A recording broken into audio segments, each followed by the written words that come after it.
குரு வணக்கங்கள். வாழ்க வளமுடன். உலகெங்கிலும் இருக்கக்கூடிய அக்ஷரா அண்ணாமலை நேயர்களுக்கு எனது அன்பு வணக்கங்கள்.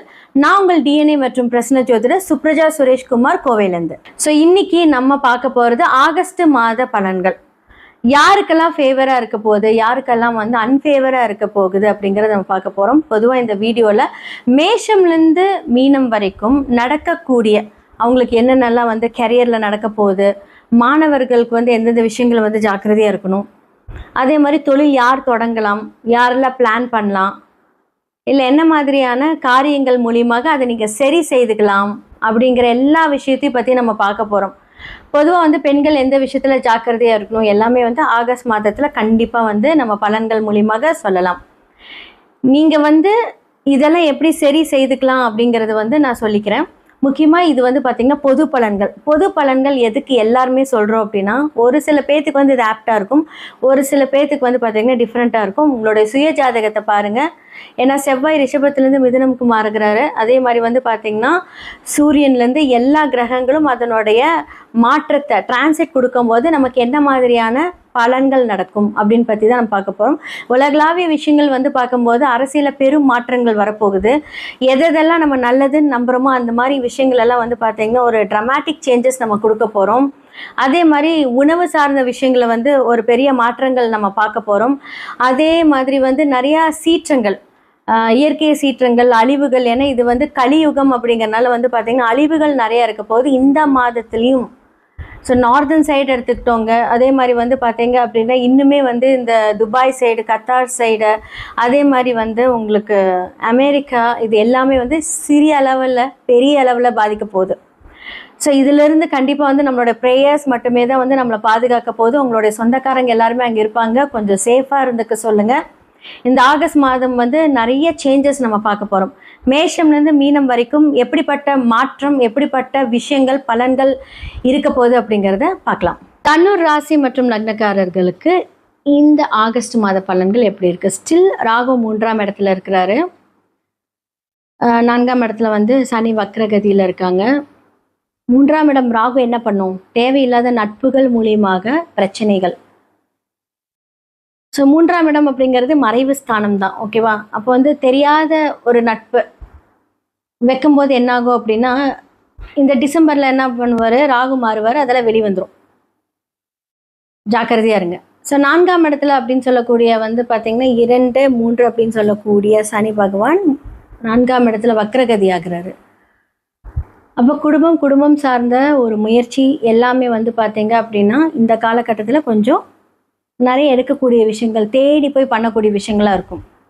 2 அடுத்தது பார்த்தீங்க அப்படின்னா அந்த 4ஆம் இடத்துக்குரிய சனி பகவானை யார் பார்க்குறாங்க அப்படின்னா, உங்களுடைய லக்னாதிபதி எந்த இடத்துல இருந்து பார்க்குறாரு? 8ஆம் இடத்துல இருந்து அழகாக பார்க்குறாரு. ஃபர்ஸ்ட் ஆஃப் ஆல் லக்னாதிபதி 4க்குரியவரும் எங்கே இருக்கார் அப்படின்னா 8ஆம் இடத்துல போய் உச்சமாக இருக்கார். இந்த காலகட்டத்தில் ஜாக்கிரதை. உங்களாலே பார்த்தீங்கன்னா சில பிரச்சனைகள் அப்படிங்கிற விஷயம் வரும். ஆனால் என்ன ஒரு விஷயம் அப்படின்னா, கடன் அப்படின்னு சொல்ல விஷயங்கள்லாம் நான் சொன்னேன் ஆல்ரெடி. 8 அப்படிங்கிறது தீரா கடன். உங்களாலே ஒரு கடனை அப்படியே பெருசாக வாங்கி வச்சுட்டு உட்காந்துருப்பீங்க. அந்த பிளானிங் 1000 ரூபா செலவாகிற இடத்துல 15,000 ரூபாய்க்கு பிளானை போட்டு அந்த 15,000 ரூபாய்க்கு ஒரு 30,000 ரூபா கடன். நான் இங்கே சொல்கிறது எக்ஸாம்பிள் தான். ஏன்னா இது தீரா கடன். அந்த இடத்துல யாரெல்லாம் போய் உட்காந்துட்டு இருக்காங்க? சூரியன் உட்காந்துருக்காரு, புதன் இருக்காரு. ஸோ இப்போ என்ன அப்படின்னா ஒரு நெருக்கடிகள் பேங்க் மூலிமா. அப்போ 5, 12 அப்படின்னு சொல்லக்கூடிய செவ்வாய் அழகாக பாதகாதிபதி வீடான புதன் வீட்டில் போய் அழகாக ஸ்ட்ராங்காக உட்காந்துருக்காரு. புதனும் அங்கே தான் இருக்காரு. அழகாக அவரும் மாறிடுவார் கடகத்துக்கு. அது உங்களுக்கு 8ஆம் இடம்.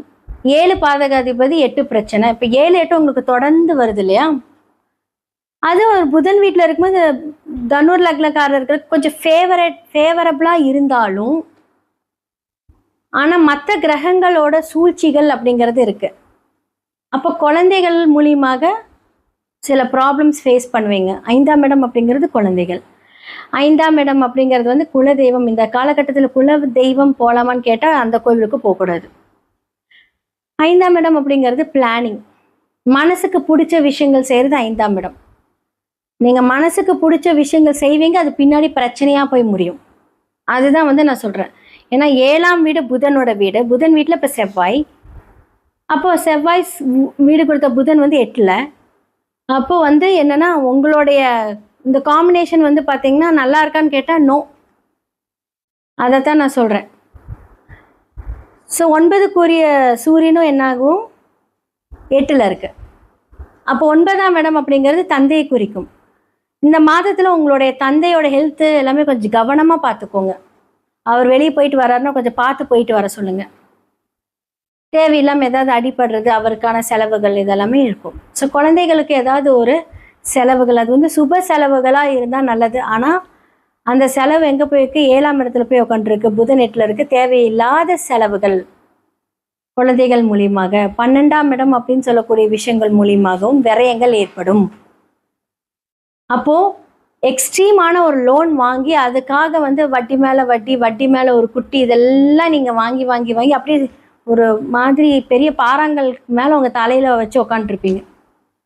ஸோ பிஸ்னஸில் வந்து பார்த்தீங்கன்னா ஏதாவது ஒரு கட் ஆஃப் ஆகிருக்கும். ஏன்னா 7ஆம் இடத்துல செவ்வாய் அப்படிங்கும்போது என்ன அப்படின்னா பிஸ்னஸில் வந்து பணம் வரும், பட் இருந்தாலும் வந்து அந்த செலவு ஓவராக இருக்கும்போது அதன் மூலியமாக ஒரு ஸ்ட்ரெஸ். அப்போ சில பேர் வந்து ரெகுலரில் வந்து இந்த கந்து வட்டியெல்லாம் வாங்குவீங்க பார்த்தீங்களா, அதெல்லாம் இந்த காலகட்டத்தில் ஒரு செலவாக போய் முடியும். இந்த காலகட்டத்தில் திருமணம் வேண்டாம்.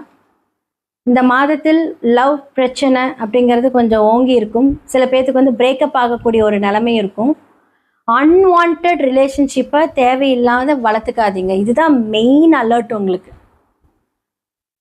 ஏன்னா 3ஆம் இடத்துல ராகு வந்து பார்த்தீங்க அப்படின்னா அந்த அந்த ரிலேஷன்ஷிப்பே வந்து ஒரு பேடாக தேவையில்லாத சிந்தனைகளை சிந்திக்க வைப்பார். அப்போ இப்போ இருந்தே அதை வந்து கொஞ்சம் அலர்ட்டாக கண்ட்ரோல் பண்ணிக்கோங்க. ராகு மாறும்போது பிரச்சனைகளும் வரும். ஸோ இதெல்லாம் ஏன்னா ஆல்ரெடி வந்து உங்களுக்கு அர்த்தாஷ்டம சனி 10ஆம் பார்வையை உங்களுடைய லக்னத்தை பார்க்குறாரு. ஸோ ஜாக்கிரதை, அவ்வளோதான் நான் சொல்லுவேன். முடிஞ்ச அளவுக்கு வந்து புது டெசிஷன், புதுசாக ஏதாவது ஒன்று பண்ணுறது அப்படின்னு இந்த மாதத்தில் கொஞ்சம் கண்ட்ரோலாக இருங்க. பணம் வருது, அதை சேவ் பண்ணி வைங்க. கரெக்டாக அந்த உங்களுடைய லோன்ஸ் எல்லாமே இது பண்ணுங்கள். இப்போ நீங்கள் வீடு கட்டுறீங்க அப்படின்னா உங்களோட வீடு, இப்போ நீங்கள் செவ்வாய் அப்படிங்கிறது பூமிக்காரகன் வீடு, பெருசாக ஒரு வீடு கட்டுறீங்க அப்படின்னா அந்த டாக்குமெண்டேஷனில் ப்ராப்ளம், நினச்சி பார்க்கக்கூடிய அந்த பணம் வராது, எக்ஸ்பெக்டேஷன் அமௌண்ட் வராது, அதுக்கான ஒரு ஸ்ட்ரெஸ் இதெல்லாமே இந்த காலகட்டத்தில் கொடுக்கும். முடிஞ்ச அளவுக்கு உங்களோட சுய ஜாதகத்தை பார்த்து அதை சரி செய்துக்கோங்க. மேஷம்லேருந்து மீனம் வரைக்கும் இந்த ஆகஸ்ட் மாத பலன்களை பற்றி நம்ம விரிவாக பார்த்தோம். யாருக்கெல்லாம் கேரியரில் எப்படி இருக்கணும், யாரெல்லாம் பிஸ்னஸ் பண்ணோம், மாணவர்கள் எப்படி இருக்கணும், பெண்கள் எப்படி இருக்கணும், புதுசாக எப்படி இருக்கணும் அப்படிங்கிறது எல்லாமே நம்ம சொல்லியாச்சு. இதுக்கெல்லாம் வந்து தீர்வு இருக்கா அப்படின்னா கண்டிப்பாக இருக்குங்க. ஏன்னா வந்து பார்த்தீங்க அப்படின்னா உங்களோட சுய ஜாதகத்தில் இந்த பிளானட்ஸில் எப்படி இருக்காங்கன்னு பார்க்கணும். இப்போ புதன் வக்ர நிவர்த்தி ஆகி ஓகே. ஸோ புதன் யார் உங்களுக்கு, செவ்வாய் யார் உங்களுக்கு, அவங்க என்ன சாரம் வாங்கியிருக்காங்க, டிஎன்ஏ படி பார்க்கலாம். அப்போ மேலோட்டமாக கிரகங்களை வச்சு சொல்கிறத விட டிஎன்ஏ படி நம்ம சொன்னோம் அப்படின்னா அது ரொம்ப எக்ஸாக்டாக இருக்கும், துல்லியமாக இருக்கும். உங்களுடைய குழந்தைங்களுக்காக நீங்கள் பார்க்கலாம், உங்களுடைய கணவருக்காக பார்க்கலாம். ஓகே, இப்போ உங்களுக்கு இந்த பிரச்சனை இருக்குது, வாழ்வியல் பரிகாரம் மூலிமா இருக்கலாம்னு எல்லாமே சரியாகும். அதையும் தாண்டி வாழ்நாள் ஃபுல்லாக உங்களுடைய விதி கிரகம் அப்படின்னு சொல்லக்கூடிய அந்த எண்கள் மூலியமாக சில விஷயங்களை வந்து நாம் வைப்ரேஷன்ஸ் மூலியமாக ஆக்டிவேட் பண்ணலாம். ஸோ நியூமராலஜி மூலிமா நீங்கள் பேரை மாற்றலாம். ஓகே, இப்போ நம்ம பேர் மாற்றுறோம் அப்படின்னா அப்படி கெசட்டில் மாற்றலாமான்னு கேட்டால் குழந்தைகளாக இருந்தால் மாற்றுறதுக்கு வாய்ப்பு இருந்தால் மாற்றிக்கலாம். இப்போ பெரியவங்களாக இருக்கீங்க, எனக்கு 30 years ஆச்சு அப்படின்னா நம்ம அந்த நேம்ஸை எழுதி ஆக்டிவேட் பண்ணலாம். ஸோ நான் சில பேர்த்துக்கு வந்து பார்த்திங்கன்னா இந்த நியூமராலஜி கட்டத்தை வந்து நான் வந்து இந்த ஃபோன் வால்பேப்பரை வச்சுக்கோங்க, அடிக்கடி பாருங்கள், அந்த மாதிரி நிறைய பேர்த்துக்கு நம்ம கொடுக்குறோம், டிசைன் பண்ணியே கொடுக்குறோம். ஸோ நிறைய நம்பர்ஸ் வைப்ரேஷன்ஸ் மூலியமாக நமக்கு வரக்கூடிய தடைகள் வந்தாலுமே அதை எதிர்கொள்ளக்கூடிய அந்த சக்தி நம்மக்கிட்ட வந்துடும். ஸோ ஜெம்ஸ்டோன்ஸ் மூலிமா நம்ம அதை ஆக்டிவேட் பண்ணலாம். இந்த 2 விஷயங்களும் வந்து பார்த்திங்கன்னா நம்மளோடய கூட இருக்கும். ஸோ இது வந்து பார்த்தீங்க அப்படின்னா கரெக்டாக அதை ஃபைண்ட் அவுட் பண்ணி அதை கொண்டுட்டு போனீங்க அப்படின்னா 100% அதுலேருந்து நீங்கள் வெளியே வந்துடுவீங்க. நிறையா பேர்த்துக்கு நம்ம பண்ணி கொடுத்துருக்கோம், நிறைய சஜஷன்ஸ் கொடுத்துருக்கோம். ஸோ முடிந்த அளவுக்கு வந்து பார்த்தீங்க அப்படின்னா இந்த மாதிரியான வாழ்வியல் பரிகாரங்கள் மூலியமாகவும் இந்த மாதிரி பரிகாரங்கள் மூலியமாகவும் நம்ம ஆக்டிவேட் பண்ணணும். ஸோ கண்டிப்பாக யூனிவர்ஸ் நமக்கு எல்லாமே நிறைய குறியீடுகள் இருக்குது. ஸோ டெய்லி மேனிஃபெஸ்ட் பண்ணக்கூடிய அந்த குறியீடுகள் வந்து நம்ம ஆக்டிவேட் பண்ணி கொடுத்துட்ருக்கோம். ஸோ டிசைன் மூலியமாகவும் பண்ணிக்கலாம், இல்லை நீங்கள் வந்து அதை வந்து எழுதி ஆக்டிவேட் பண்ணிக்கலாம். இதெல்லாம் 100% உண்மை, இதெல்லாமே நடக்கும். கண்டிப்பாக கடவுள் நமக்கு கொடுக்கக்கூடிய இந்த டேலண்ட், கண்டிப்பாக நமக்கு கடவுள் கொடுக்கக்கூடிய இந்த சர்வீஸ், இதெல்லாமே நம்ம வந்து பயன்படுத்தும் போது, ஏன்னா எல்லாமே வந்து நமக்கு கடவுள் தான் இதை வந்து இயக்குறாரு. அதை நம்ம கரெக்டாக அந்த பாவக ரீதியான அந்த பிரச்சனைகள் வந்து சரி செய்துக்கிட்டோம் அப்படின்னா இந்த பிரச்சனைகள்லேருந்து எல்லாமே நீங்கள் மீண்டு வரலாம். கீழே இருக்கிற என்னோட நம்பரை நீங்கள் காண்டாக்ட் பண்ணுங்கள், அப்பாயின்மெண்ட் ஃபிக்ஸ் பண்ணிக்கோங்க வாட்ஸ்அப்பில். இதெல்லாமே உங்களுக்கு சார்ட் அனலைஸ் பண்ணிவிட்டு உங்களுக்கு நான் வந்து கன்சல்டேஷன் கொடுப்பேன். கண்டிப்பாக பார்த்து இதற்கான முடிவுகள் உங்களுடைய கையில் தான் இருக்குது. டெஃபினட்டாக சரியாயிடும். கண்டிப்பாக ப்ரேயர்ஸ், உங்களுடைய பாசிட்டிவ் மேனிஃபெஸ்டேஷன் எல்லாமே உங்களுடைய வாழ்க்கையை மாற்றும். நன்றி, வணக்கம்.